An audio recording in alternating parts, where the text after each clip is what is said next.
Medical students stormed the Ministry of Health premises. 84 injured. Venerable Jnanasara Thera surrenders to court, released on bail. The Askiri Temple issues warning. Chief Minister of Northern Province takes on provincial agriculture and education.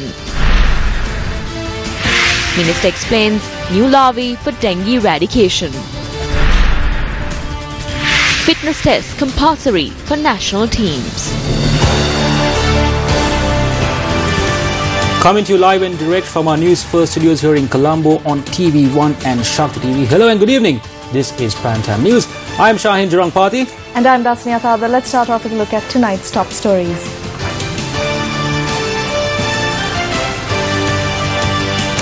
Police took measures today to disperse a group of student activists who stormed into the Ministry of Health in protest to the private medical college.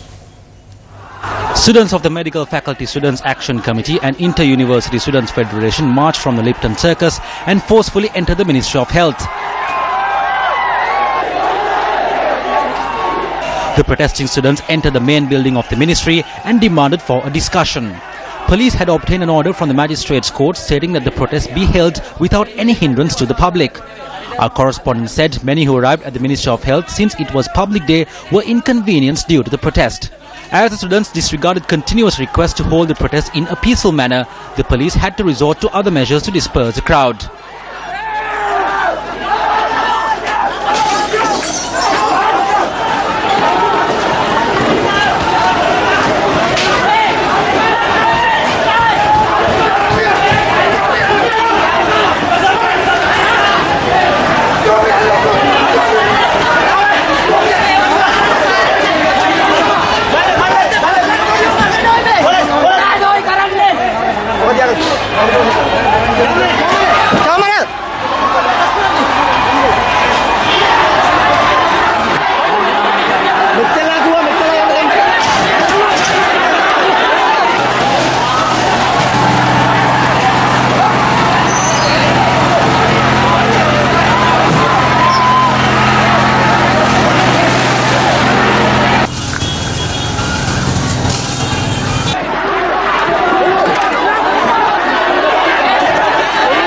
Director of the National Hospital said 80 students have been admitted to the hospital for treatment.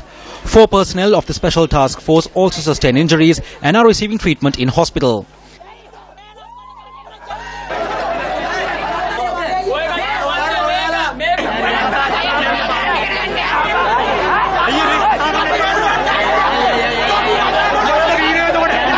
Police said the students entered the premises of the Health Ministry and behaved in an unruly manner, obstructing the duties of the ministry.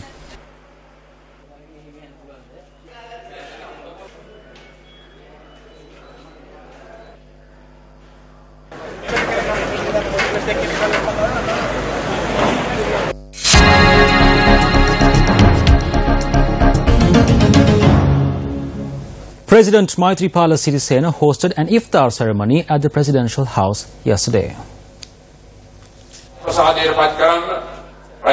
There is political conspiracy to tarnish the name of the government, to deprive the government the support of the Muslims, and to realign the Muslims with those who actually harm them. We should understand that during the presidential election on the 8th of January, over 90% of the Tamils and Muslims in the country supported me. A large majority of Sinhalese nationals also supported me. The minorities in this country elected this new government to create a peaceful environment and to rid them of the problems they faced in the past. That is what you voted me into office for. Those who opposed you then understood that this government can go a long way if we all unite and work together. So they realized they must use this same issue to topple this government. That is why they conspire against the government. So I must point out to all the Muslims who love our country that there is a clear political conspiracy behind these incidents that unfolded. Having evaded the police for several days, Venerable Galaguda Atte Jnanasara Thera was produced before court twice today and has been released on bail. Venerable Galaguda Atte Jnanasara Thera was first produced before Colombo Fort Magistrate Lanka Jayaratna and Colombo Additional Magistrate Buddhika Sri Ragala today. The Colombo Fort magistrate had previously issued a warrant against the monk for failing to appear for a case that related to the unlawful entry to a media briefing in Colombo and obstructing its activities. Venerable Galagoda Atte Nyanasara Thera surrendered to court and was released on the previous bail conditions, and the warrant for arrest was recalled. The case will be taken up again on the 9th of August. Thereafter, the monk arrived at the Police Organised Crimes Division to provide a statement in relation to a complaint made under the charges of obstructing the duties of a police officer in Valikada and threatening an officer. The monk was arrested by the Organised Crimes Division and produced in court. Colombo Additional Magistrate released the monk on a bail of 100,000 rupees and 2 sureties of 100,000 rupees each. The case was postponed to the 4th of August. After deploying 4 teams of police officers, police department still not been able to arrest Nyanasara Thera after this court warrant. Why? Is it because of the weakness of the police department, or anyone is helping Nyanasara Thera to evade arrest? No, arresting a Buddhist leader and especially the Buddhist monk is totally different from the arresting a layman. Because four police teams are totally deployed for this purpose for a long time, and we checked so many places, but we could not fit. But finally he surrendered to the courts today.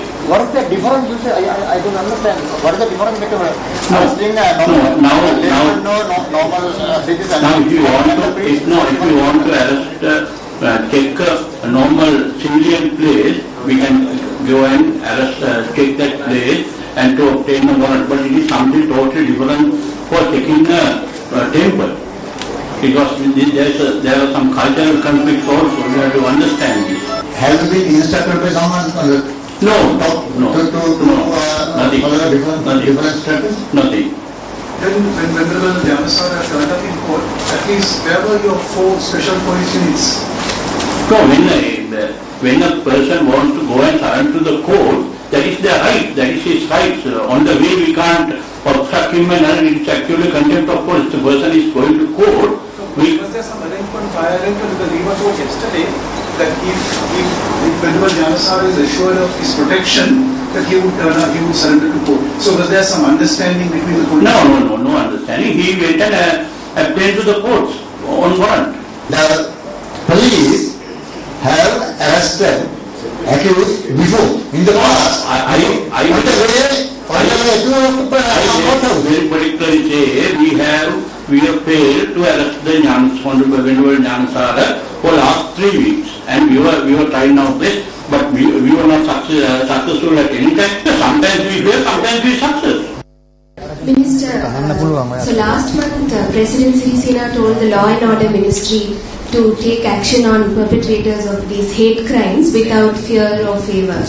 And then the Prime Minister recently said he's even ready to enact tougher laws to take action on religious intolerance. But more recently, your colleague, the Justice Minister, has threatened a human rights lawyer for saying there were reported attacks against some Christians.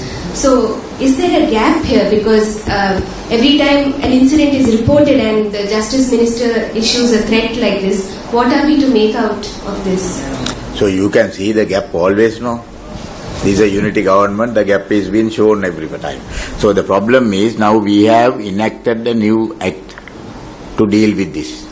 We are saying that no bail on this offence and very rigorous imprisonments. But today there is a bail, no? That's right. Don't know whether he had been charged under a different code. That was under the penal code, sir. That offence was charged under the penal code. It's a previous issue.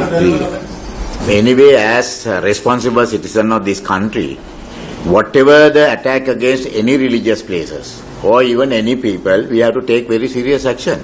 Not only about the religious sector, even against the media or anybody. The announcement made by the Sangha Sabha at the Askiri temple yesterday was raised at the cabinet media briefing today. We have acted in accordance to the law. The law is enforced on all, no matter which religion one belongs to or who the monk or priest is. The government is looking into the announcement made by the Sangha Sabha. A response will be made in due course.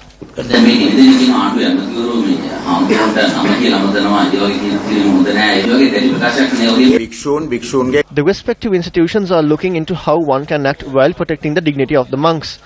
That is why disciplinary committees have been created. The statement does not mention anything like that. I witnessed a statement made by the Sangha Sabha. The Sangha Sabha says one thing and the Mahanayaka says another.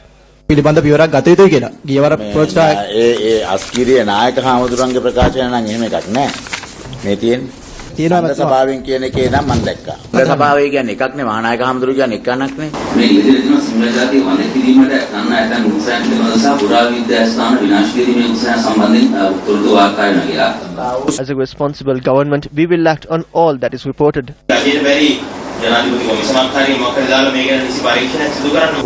The Department of Archaeology has complete authority to take action if damage or harm is caused to any artifact with archaeological importance. If they join with the department and the Sri Lanka police, any action could be taken. 21 incidents have been reported in relation to the breach of reconciliation between communities. All 21 incidents are being looked into. These complaints include those against Venerable Yana Saratero, Minister Rishad Badiuddin, as well as against Provincial Councillor Sivaji Lingam. They are being examined. Convening a media briefing today, Minister of Social Empowerment and Welfare S.B. Dissanayake apologized to the Sangha Sabha of the Askiri chapter. නායක ස්වාමීන් වහන්සේ හා උත්තරීතර සංඝ සභාවේ අපි පිළිබඳ යම්කිසි කලකිරීමක් තියෙනවා නම් ඒ පිළිබඳව මගේ If the Mahanayaka Theros and the highest of clergy in the Sangha Council are frustrated in any sense with the government, I humbly seek their apology. I think I remember addressing Venerable Yana Saratero by just his name.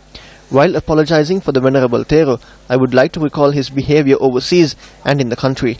His involvement in the Berula incident was quite a minor incident which transpired into a major tragedy. We have proof of this. We share the same views of that of the Sangha Sabha of the Askiri chapter. There seems to be a lack of respect on our part towards the Venerable Thero and his opinions. We don't see a problem with some of the issues he raises.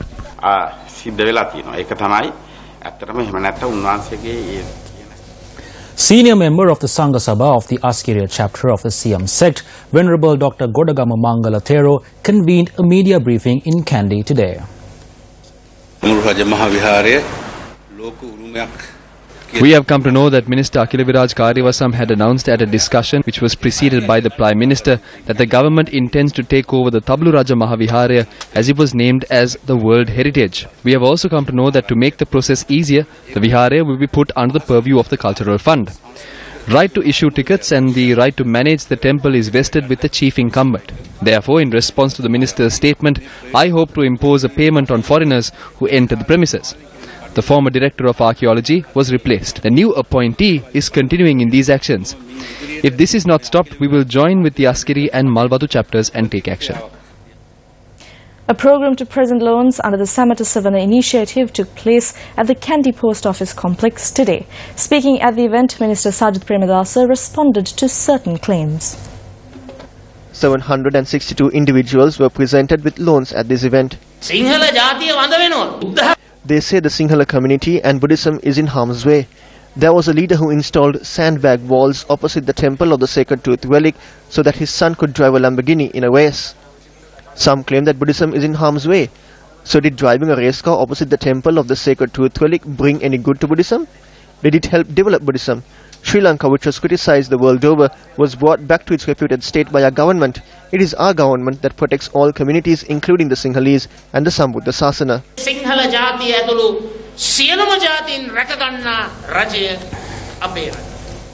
The profits and taxes of Perpetual Treasuries Limited were brought to the attention of the Presidential Commission of Inquiry today. Zulfiq Farzan reports on day 56 of the proceedings. For the financial year 1st of February 2015 to the 31st of March 2016, Perpetual Treasuries Limited had made a profit of 5.4 billion rupees. This represents the highest percentage from the total profits made by all 14 standalone primary dealers for that period. This was revealed when the monthly returns of all primary dealers for the respective financial year were produced by the Assistant Director of the Department of Supervision of Non-Banking Financial Institutions at the Central Bank of Sri Lanka. When these documents are presented today, the state said that they cannot make these documents available to the councils for the interested parties.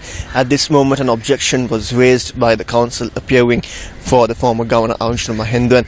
Taking facts into consideration, the commission decided that they could release documents to the interested parties under the condition that the names of the respective companies are deleted from these documents.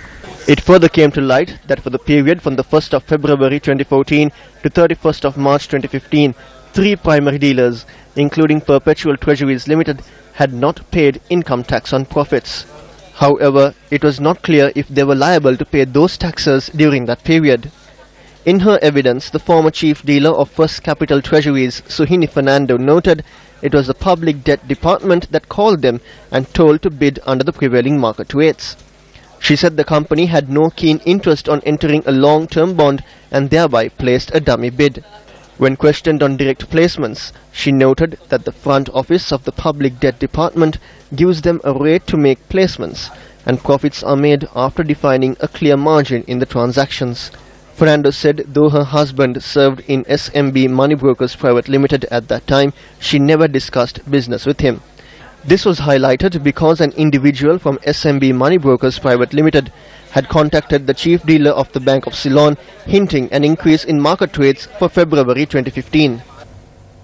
The statement made by the Minister of Health, Dr. Rajitha Senaratne, yesterday that a herbivorous mosquito would be brought in to tackle the spread of dengue in the country sparked a debate today. We are conducting research at the MRI. They have found a herbivorous mosquito that devours the larvae of dengue mosquitoes. When they are put into any body of water, they eat up the larvae. We are beginning this project as well. According to what we know, herbivores eat plants and carnivores eat flesh. That is similar to a lion eating grass and a rabbit eating meat. They have found a herbivorous mosquito. It doesn't suck blood.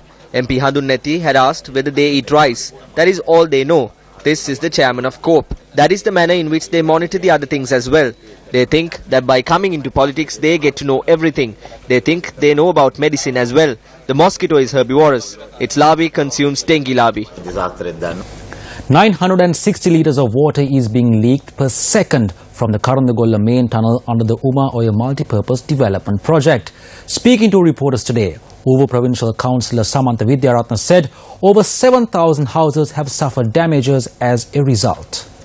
The Uma Oya Multi-Purpose Development Project was launched with the financial assistance of the Export Development Bank of Iran in 2008. For many years, we have been reporting the environmental and social issues that have arisen as a result of this project.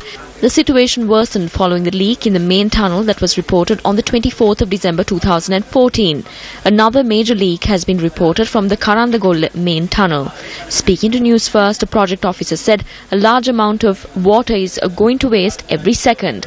The leak located in a 40-meter area will take at least another 25 to 30 days to repair. The project officer says work on the tunnel has commenced despite the leak. It is reported that this tunnel is being dug 2 kilometers away from the Bandarawala town and has passed the Binduwava area.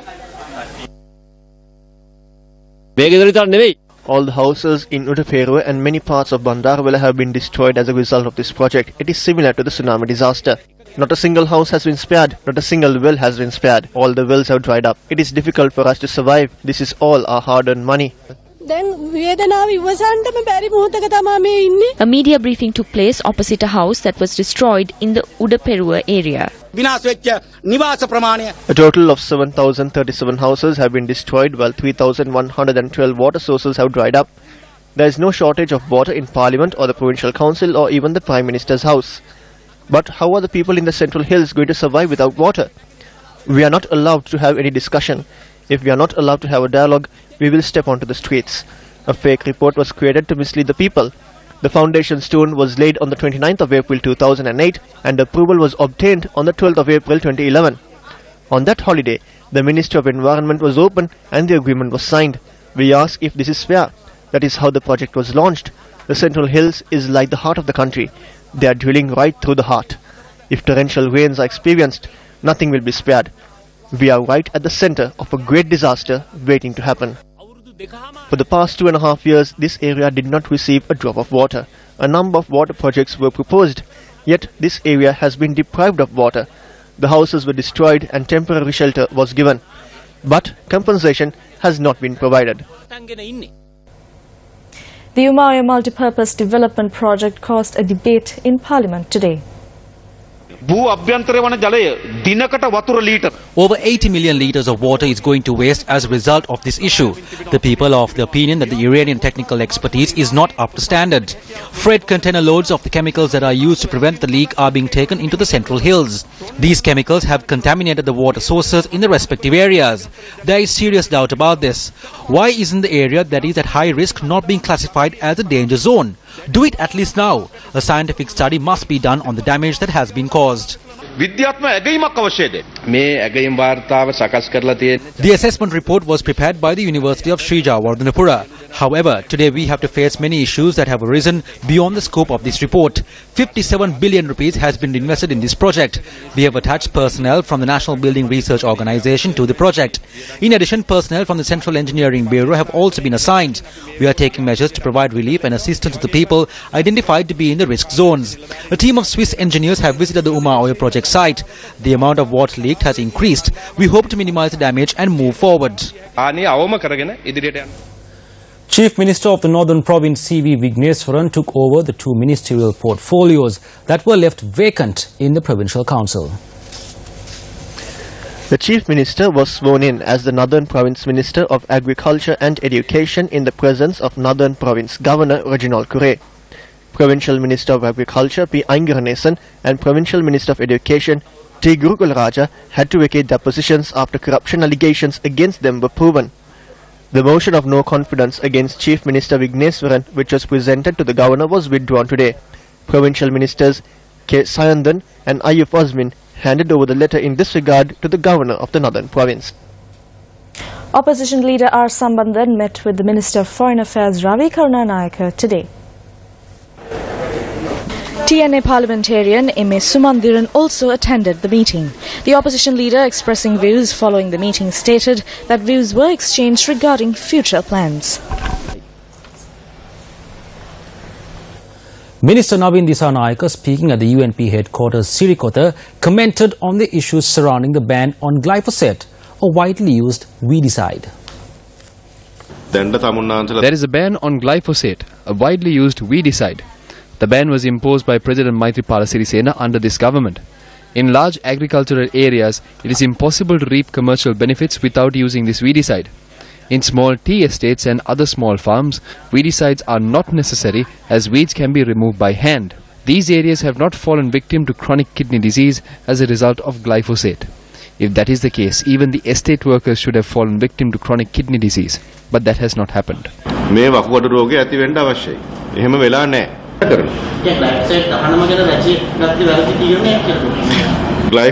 There is no need for a weedicide that includes glyphosate. But the ban should not be for commercial cultivations, mainly the tea industry. If we are having commercial cultivations, we need a weedicide. That is my view. Minister of Prison Reforms, Resettlement, Reconciliation and Hindu Religious Affairs D.M. Swaminathan, speaking in Parliament today, explained the purpose of setting up an office for missing persons. The legislation to establish a mechanism on missing persons is therefore a commitment undertaken by the government of Sri Lanka. Act is not a judicial body, nor is it an accountability mechanism. In fact, it is important to note that Section 13(2) of the Act, which expressly provides the finding shall not give any rise to any criminal or civil liability. In the circumstances, the above context is also important to draw your attention to Section 15 of the Act, which provides for complete confidentiality of the information provided by the office in confidence, notwithstanding anything to the contrary in any written law. Such information cannot even be obtained under the Right of Information Act number 12 of 2016, and such information cannot be compelled to be disclosed even under court order in terms of Section 15(2). It is therefore clear that the office is not a mechanism established to address the needs of any specific ethnic community of any specific situation. The law was passed to establish a mechanism that would address the serious grievances that the people of Sri Lanka, across the board of North and South, East and West, and Tamils and Muslims, all people without any ethnic division.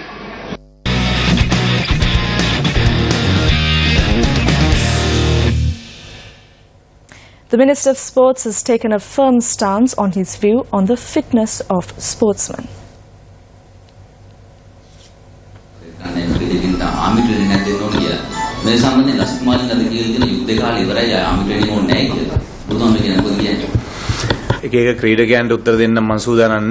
am not prepared to respond to individual statements. I commented on what I witnessed. If their fitness level is good, they will be allowed to play. Every sportsman must undergo a fitness test for us to give a final decision. If one passes the test, he will be included in the team. If he fails, he will be dropped. It does not matter even if the player is talented. They build their physique here and go play in India. They have played mostly for money and not for the country. If they are making various allegations, first tell them to improve their fitness level. On Sunday night, a significant number of Sri Lankans joined in the celebrations over the Pakistan Champions Trophy triumph. Newsfirst for our Shaukat Ali met with the Acting High Commissioner of Pakistan to discuss the two countries' cricketing relationship. Wonderful, actually, and it's wonderful news for the cricket family all over the world. No one will deny Pakistan's victory and its super performance. We received extraordinary support from our friends in Sri Lanka. So it is a joint victory, and it is sort of like combined celebration. I have seen on social media that the people of Sri Lanka, they are celebrating Pakistan's win, and in a very beautiful manner.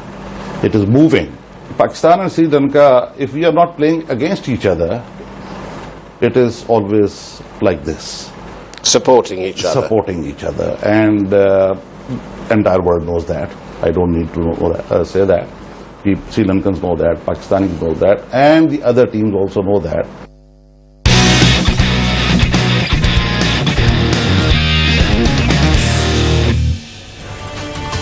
Stay tuned to TV1 for crosstalk from Russia today, and we leave you tonight with our headline story. Well, the university student protest that turned violent, injuring 84 people and causing damage to state property. For the Newsfirst team, I am Shahin Gurangpati. And I'm Dasnia Thada. Good night.